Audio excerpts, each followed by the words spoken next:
Assalaamu calaykum. Waxaan ugu wanaagsan dhammaan saaxiibada ku xiran barahayga xiriirka bulshada meel walba waa dunida ka joogtaan kuna soo dhawaada muuqaal cusub oo idinka yaabin doona kaasoo ku saabsan xidiga kooxda kubadda cagta Roma ee wadanka Talyaaniga Stefan Al-Sharawi oo dacwad lagu soo oogay baaritaanna uu ku socdo kadib markii uu garaacay nin tuug ah oo gurigiisa u soo dhacay. Intaanan gudagelin dhacdadan yaabka leh ha hilmaamin inaad subscribe inoo saartaan barteena YouTube-ka sidoo kalena aad furataan jaraska ama gambaleelka si wixii cusub ee aan soo gudbino ay durba idin soo gaaraan. Waxaan sidoo kale codsanaynaa inaad like inoo saartaan muuqaalkan.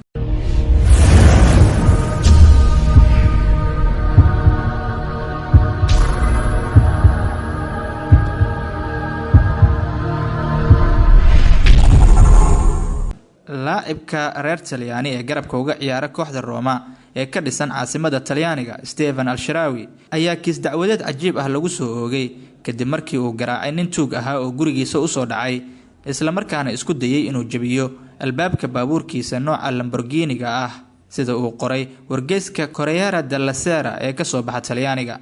Stefan Al-Sharawi oo 28 sano jir ah 29 kulanna u saftay xulka qaranka Talyaaniga ayaa 12kii bishii Febraayo ee horaantii sanadkan isagoo gurigiisa jooga ciyaar PlayStation ahna la ciyaaraya saaxiibkiis Alessio Cerci oo hore uga tirsanaan jiray xulka qaranka Talyaaniga ayaa waxay ka war heleen nin tuug ah oo guriga u soo dhacay kaas oo jabinayay albaabka baabuurka qaaliga ah ee Stefan Al-Sharawi ee Lamborghini-ga ah kaasoo yaalay banaanka hore ee guriga.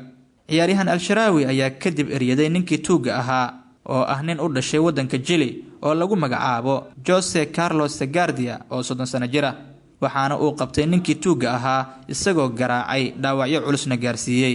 Tuug Segardia ayaa lagu daweeyay isbitaalka Sant'Oceano Hospital ee ku yaala bartamaha magaalada Roma waxaana kadib ninkii tuuga ahaa uu dacwad ka gudbiyay ninkii sida xun u garaacay ee ciyaaryahan Stefan Al-Sharawi.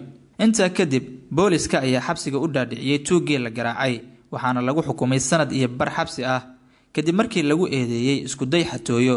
Laakiin waxa yaab leh garyaqaanka u doodaysa ninkan tuuga ah haweeneyda la yiraahdo Veronica Batuzzo ay dacwad ku soo oogtay ciyaaryahan Stefan Al-Sharawi iyo garyaqaankiisa iyadoo codsatay in la soo dhiciyo xaqa ninkan tuuga ah ee la garaacay. waxaana sida wargeysyada Talyaanigu ay qorayaan Stefan Al-Sharawi iyo looyarkiisu ay dhamaadka bishan July hortagi doonaan booliska si baaritaan loogu sameeyo waxna looga weydiiyo kiiska ninkan tuuga ah ee la garaacay. Warbixintu waxay intaa ku daraysaa in maraqaatiyaal ay cadeeyeen inay arkeen Al-Sharawi oo inta dhulka dhigay tuug Segardia kadibna wajiga ka garaacayay. Xeer ilaaliyaha gacanta ku haya kiiskan oo lagu magacaabo Carlo Villani ayaa waxa uu eedayn dusha uga tuuray laacibka kooxda Roma ee Stefan Al-Sharawi. looyarka ciyaaryahan Al-Sharawi oo war-saxaafadeed ka soo saaray kiiska ninkan tuuga ah iyo xidiga kooxda Roma ayaa waxa uu yiri ninka dacwada loo haysto waa nin tuug ah oo isku dayay inuu xado baabuurka Al-Sharawi marka nin tuug ah waxa uu rabo ayuu sheegi karaa laakiin wax waliba waa in la hubiyaa. Stefan waxa uu sheegi doonaa sidii ay wax u dhaceen marka uu la kulmo booliska dhamaadka bishan July. ciyaaryahan Al-Sharawi oo lagu naynaaso El Faraone ama Fircoonkii maadaama uu aabihiis yahay Masari ayaa markii ugu dambeysay ee uu u saftay xulka qaranka Talyaaniga waxay ahayd bishii Maars ee sanadkan.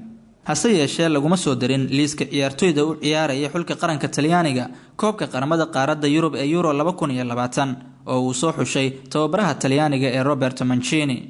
bishii Janaayo ee horaantii sanadkan ayaa Stefan Al-Sharawi waxa uu ku soo laabtay kooxda Iccialarossi ee Roma kadib markii 2 sanadood uu u soo ciyaaray kooxda Shanghai Shenhua ee wadanka Shiinaha oo uu amaah ugu ciyaarayay. sidoo kale Al-Sharawi oo mushaar ahaan sanadkii u qaatay 3.5 milyan oo euro ayaa u soo dheelay kooxaha Genoa, AC Milan iyo Monaco.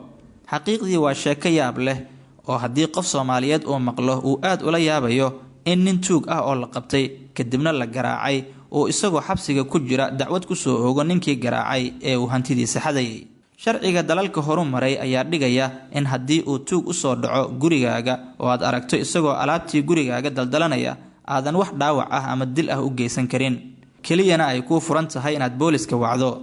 haddii laakiin uu tuugu hubaysan yahay waa arrin kale oo markaa difaacu nafsi waa waajib balse haddii uu yahay tuug saqajaan wadada kaliya ee ku bannaan waa inaad booliska degdeg u wacdaa.